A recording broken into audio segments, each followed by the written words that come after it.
Bentornati a Mattino Verona, siamo di nuovo in diretta con tutti i telespettatori e gli ascoltatori per parlare del nostro tema del giorno. Se avete seguito la rassegna stampa sapete che oggi, come ogni venerdì, parleremo di un quartiere di Verona e oggi è la volta di Borgo Trieste. Allora, per parlare di questo siamo in collegamento con Davide Peccantini, fondatore di APS Quartiere Attivo. Buongiorno Davide. Buongiorno Giorgia, buongiorno a tutti. Allora, oggi tocca a Borgo Trieste e insomma direi di iniziare come sempre con qualche accenno storico. Esatto, allora Borgo Trieste dove si trova? Borgo Trieste siamo nella zona est della città, tra San Michele, Borgo Venezia, lungo Viale Venezia. Se fai vedere la mappa Giorgia, così eccoci qua, siamo vicini alla Tiberghien e alla Mondadori, dove c'è la parrocchia di Santa Maria Dolorata, proprio vicino a Viale Venezia. Quindi è questo piccolo quartiere che è sorto nel secondo dopoguerra e adesso con una illustrazione di un paio di mappe storiche vedete che cosa c'era prima, quindi qua siamo nel 1792, questa mappa è dell'Archivio di Stato di Verona dove all'estrema sinistra abbiamo Porta Vescovo, tutta Viale Venezia che era chiamata la strada comunale che portava a San Martino e quindi passava per San Michele e Madonna di Campagna. Borgo Trieste ve l'ho indicato con una striscetta gialla, c'erano tutti i campi, non c'era niente. La strada che va verso Montorio è l'attuale via del Capitel, quindi l'unica cosa che abbiamo di riferimento attuale sono le due vie. Se Incredibile. vai... Eccoci infatti. qua, andiamo avanti. Una delle Ecco. prime costruzioni sorte nel quartiere di Borgo Trieste è il cimitero israelitico di Via Badile. Perché è stato costruito lì? Perché tutti i terreni erano di proprietà della famiglia Forti, una famiglia nobile che apparteneva alla comunità ebraica e donò questo terreno per la costruzione del cimitero israelitico. Fu progettato dall'ingegner Gemma intorno agli anni 60 dell'Ottocento e suddiviso in 4 zone e ci sono le tombe delle illustre famiglie delle comunità ebraiche. Ecco, allora andiamo a vedere adesso invece la Tiberghien, giusto? Sì, allora questa è per farvi notare cosa c'era nel 1945. Questa è una foto dei bombardamenti, è una foto aerea di quando sono stati i bombardamenti proprio durante la seconda guerra mondiale. Se vedete la Tiberghien è rimasta intatta, mentre come mai l'altra Eh, zona sulla sinistra, quindi anche la zona di Borgo Trieste, si vedono i crateri delle bombe. Allora, essendo la Tiberghien era di proprietà francese e i bombardamenti effettuati dagli alleati c'erano anche francesi, inglesi, americani, la Francia aveva indicato agli alleati di non colpire la fabbrica della Tiberghien. E se guardi esattamente sulla mappa c'è una adesso linea immaginaria, chiamiamola così, in cui la Tiberghien non è stata colpita. Tutto il resto, se guardi, sì. Famoso il bombardamento di Porto San Pancrazio, che invece di colpire la certo. stazione fu danneggiata, ma anche il quartiere fu demolito. Fu colpita Borgo Venezia e anche la zona dell'attuale Borgo Trieste. Se guardi dalla Tiberghien in poi, non c'è neanche un segno di un cratere. Assolutamente vero, ed è incredibile anche questo perché insomma in un bombardamento uscirne comunque indenni insomma non è roba da poco. E ecco, allora andiamo avanti con la chiesa, mi pare, giusto?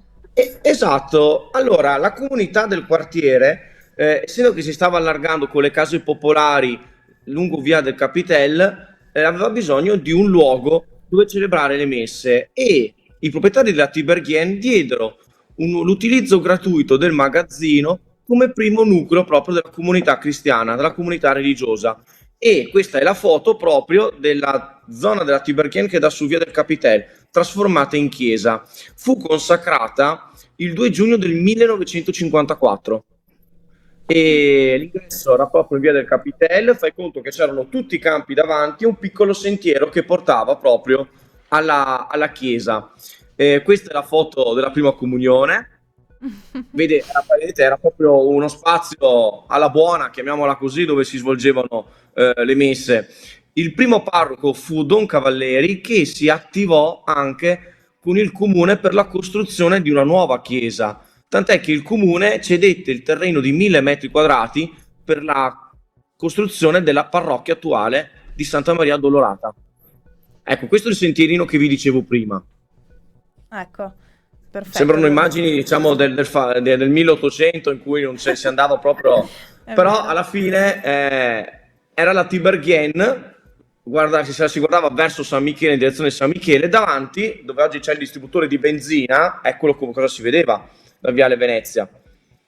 Eccoci. Questa invece è l'inaugurazione della piazza nel 1975, dedicata al primo parroco della parrocchia di Santa Maria Dolorata, Don Giuseppe Cavalleri, che si attivò per la prima comunità proprio parrocchiale che era dentro la Tiberghien, che avevano dato l'utilizzo di locale gratuito, e gli fu dedicata anche la piazza. La Ecco, chiesa fu inaugurata negli anni 60. Se voi entrate dentro la chiesa, eccola qua.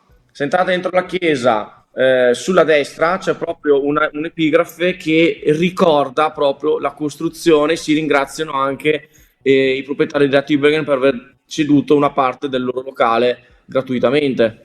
anche questa è la folla davanti alla chiesa, giusto? Esatto, si pensa che fu organizzata una grande festa con un concerto nella sala del teatro parrocchiale con addirittura 60 fisarmoniche che fecero il Accidenti. concerto. Accidenti. E qua invece che cos'è? Beh, questa è la piazza davanti alla parrocchia di Santa Maria Dolorata, che adesso c'è tutto il giardino, il parco. Una volta c'era il campo da calcio, che è una cosa che si ritrova in molti quartieri, che davanti alla chiesa c'era il campetto da calcio. Per esempio al villaggio dall'Occa Bianca, nella piazza attuale, c'era un campo da calcio con le porte. Certo. Beh, allora a questo punto direi di andare in chiusura con l'aneddoto. Sì, allora l'aneddoto, vi ho citato prima della Tiberghien, ma vicino alla Tiberghien c'è anche la Mondadori. La Mondadori si trasferì da lì, che prima era in via San Nazzaro, negli anni 50 e si prese un'area di 100.000 metri quadrati per trasferire tutta la sua azienda.